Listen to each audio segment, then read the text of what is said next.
Okay, Now the big one. the big discussion and direction regarding the first draft of the budget. And there's just some assumptions in here. That's really all it is, Nancy. This is not the budget numbers. This is So I it's guess, just advanced criteria. okay, so if you are comfortable with what is in here, we can move forward with I'll say the development of a budget.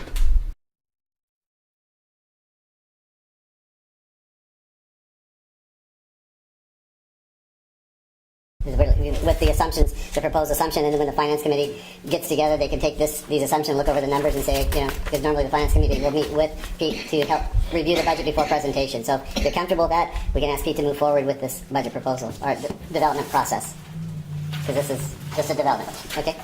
So you want to set a date to meet with us? Yeah. Yeah. So this is what he'll develop it upon. Yes. And you're going to do that, or you want us to give you some time dates? I'm trying to avoid. Sorry, Randy. Yes.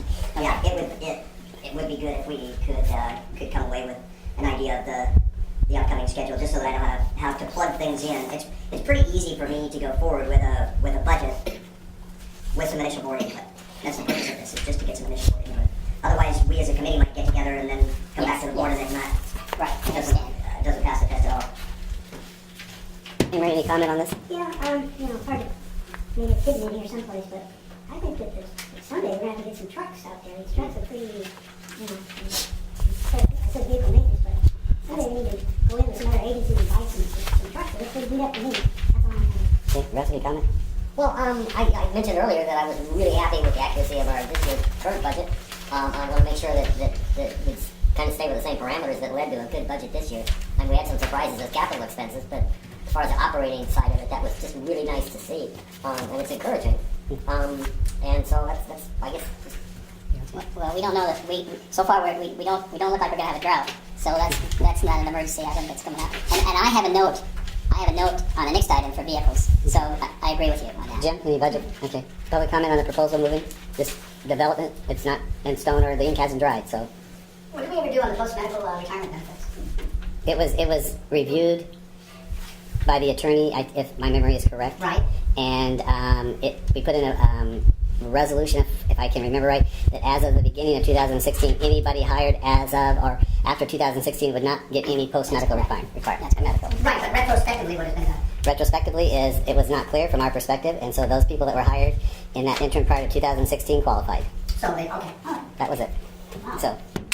Didn't know that? No, I didn't. So, okay, so on this, any other public comment about the budget? If not, I need a motion just to... One question. Okay, ask me. We talked about, I think we brought it up last year. Never mind, I answered my own question. Okay. I had a conversation. Never mind. That's a good Strike thing. that from the video. Okay. Yeah, but this is a discussion and direction, so It's not- it doesn't require a vote. Okay. So if I'm assuming that we can say the board has a consensus to move forward with the budget assumption and criteria as presented here. So I think we have, is that fair, board? We are all in agreement and consensus to move forward. Okay. All right. Item D, discussion and possible action regarding the general manager's report on the various public and board comments received at board meetings, including the following. And there's items A through I.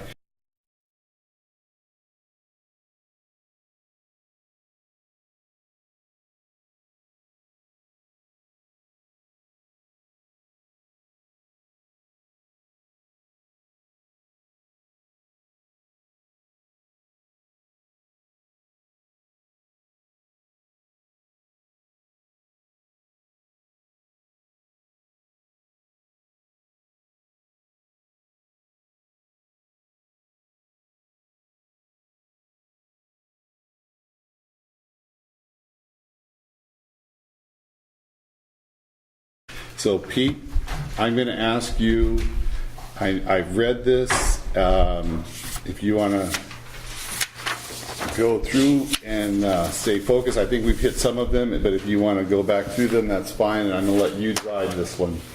Staying focused is a hard thing. I'll keep you there, trust me. Okay. I'm sorry that it is double lettered on the numbering, line D and then A through I, but these were items, Danny, that you had thankfully kept in your notes going forward. It doesn't necessarily encompass every single comment that we've ever received. But that was really not the intent at this point. We just wanted to make sure that when we have extended conversation about something like we did about public contracting, I've got it in my notes to put that on the agenda for discussion. I think it's a good topic for the board, and that's why these items rose to the surface as things that we wanted to address. So I gave a little bit of background on that up front on why we're doing it the way that we are. And then on page 32, starting in a little bit more detail, one of the tough things that we have when we're asked questions on the spot that come from public comment, and the reason that we accept the comment and then address these things in various other ways in response is because they take a lot more explanation than just a simple yes or no answer. Many times I've gotten caught giving a yes or no answer where I really shouldn't have, because I wanted it to I wanted to answer the question, but in reality we need to be very careful about it, because the water quality is one of those where there are state standards, and we know what the state standards are. There are reporting requirements. We know what those are. With the groundwater wells, we have each one of the wells before they were even developed, put pumps in, put the casing in. The water quality was tested to determine whether we had a major failure, a major problem that our treatment process was not going to remove. And the state of California Drinking Water Division of the State Water Board folks that regulate our system and that write our permits were involved in that review and discussion when those wells were drilled and when those results were reviewed. And so the state gave us initial guidance about the quality of the water in the wells, and then we also consulted with the various engineers that were involved in the design, and everyone was confident that the arsenic that was in the well would either dissipate with time, consistent with the other wells in the area, or that the treatment process would remove that water or remove the arsenic. Now the thing with arsenic and with anything else like that is the only way that you can be absolutely certain is to have a sampling plan that's developed by the state or developed by an engineer, typically a water quality engineer, and then approved by the state, that specifically details out when certain samples are done and where and what location of the system, and both the raw water and the treated water, to make sure that the treatment process is doing what it's supposed to. Right now we have raw water samples, and then we have treated water samples, basically according to a sample siting plan. And we're in compliance with the state standards for what we're doing. The thing is, we've got a new permit coming out. I don't know if the new permit is going to have a different sampling requirement, so I can't address what that's going to be. And also the statement of, if we're using the wells alone without any surface water at all, are we guaranteed to meet the standard? That's something that I'm not able to answer. I've got to have, typically you'll do some type of a pilot test. That's in conversation with Elizabeth Binkley, and in her memo you'll see that she addresses the recommendation of having a pilot test, so that if we do have to go to all wells and we turn off the intake for a period of time, we know we're going to be running on just wells, that we've got a treatment process in place that's perfected to make sure that the arsenic is removed. Now that doesn't mean that you're not going to sample in the distribution system and then you're going to have arsenic show up. Let me just try to move this along a little bit. if I'm going to try to say in 2000, this is 17, 16. In 2015, we were cut off of the lake. Is that correct? At the end of the year, like And first of 16, yeah. first. Okay, in that first of 16 period, we were running strictly on the wells. Correct? Yes. Did we do water samples? Yes, we did. We did raw water samples before the wells were put online. Okay, now I'm saying, did we do water samples of all well water? And I mean, I'm not sure how to ask the question to say, because they said in here to recommended a test. In that period when we were solely on wells, were we meeting water requirements? Do we have any concerns from an arsenic level? And you might not be able to answer that, and I'm not asking you to, but I'm just saying using that as a snapshot in time, because I started thinking we ran those wells for 2 months, 3 months, or whatever. So all of the water going into the subdivision process, so on and so forth, being treated was well water. Did we have any signs of any problems? And you don't have to answer that today. You can come back and say, great question, I'll answer it next month, because I want to be fair in that aspect. Because they're thinking, they recommended doing a test, but have we already theoretically done a test because of that time period? Or would we have... Let's put it this way, we did a treated water test. Okay. The timing of when that test was taken, because we don't take them continuously, they're very expensive tests. Okay.